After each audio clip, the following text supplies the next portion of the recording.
बराबर क्या हो जाएगा, ओडी प्लस ओबी हो जाएगा ना बाबू। हमारा पहला इक्वेशन हो गया। यानी कि अगर हम बीडी भी कर निकालना चाहेंगे तो अगर तुम्हारा ओडी का मान दिया रहेगा तो बीडी का मान निकल जाएगा, क्योंकि लिखेंगे ओडी बराबर ओबी, ये दोनों क्या होते हैं, बराबर होते हैं। समझ में आया। यानी किस तरह को बोलने का मतलब है कि बीडी का मान 10 सेंटीमीटर है तो ओडी का मान कितना हो जाएगा, 10 सेंटीमीटर।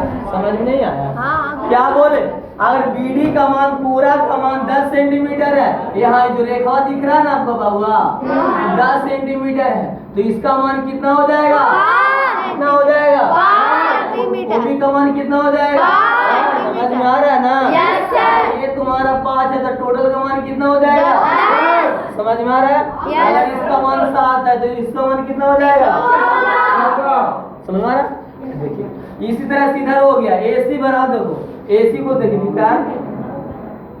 विकार किस पर चलते हैं, विकार AC चल रहे हैं कहाँ, तो AC बराबर क्या हो जाएगा, OA प्लस बोलो OA प्लस OC क्या हो जाएगा, ये दोनों को जोड़ेंगे तब ना मेरा AC निकलेगा बाबू। ये दोनों को ऐड करेंगे तो विकर्ण मेरा क्या मिलेगा, AC मिलेगा। तो OA प्लस OC यहाँ भी तो बराबर होगा, OA बराबर क्या हो जाएगा, बोलो OA बराबर OC, दोनों का मान क्या होता है, बराबर होता है। यानी बोलने का मतलब है कि अगर ये 5 का है तो भी तुम्हारा 5 का हो जाएगा, ये 3 का है तो ये 3। आप लोग एक सवाल लास्ट सवाल पूछ रहे हैं, अगर OA का मान 3 सेंटीमीटर है तो AC का मान कितना हो जाएगा, 6 हो जाएगा।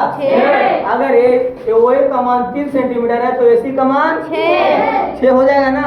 अगर बताइए BD का मान 10 सेंटीमीटर है तो OB का मान 5, अगर BD का मान 12 सेंटीमीटर है तो OD का मान 6। समझ में आ गया? आपको समझ में आ गया? चलिए अब हम बोले थे एक बात और बताए थे कि समकोण के बनाने वाली, समकोण बनाने वाली भुजा के भुजा क्या कहलाता है, हम बताए थे कि समकोण के सामने वाली भुजा कर्ण कहलाता है। क्या कहलाता है, समकोण के सामने वाली भुजा क्या कहलाता है, लिख देते हैं, सारा पॉइंट लिखते हैं।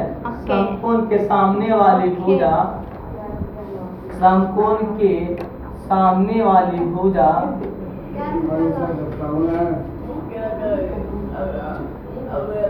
भुजा तथा सबसे बड़ी भुजा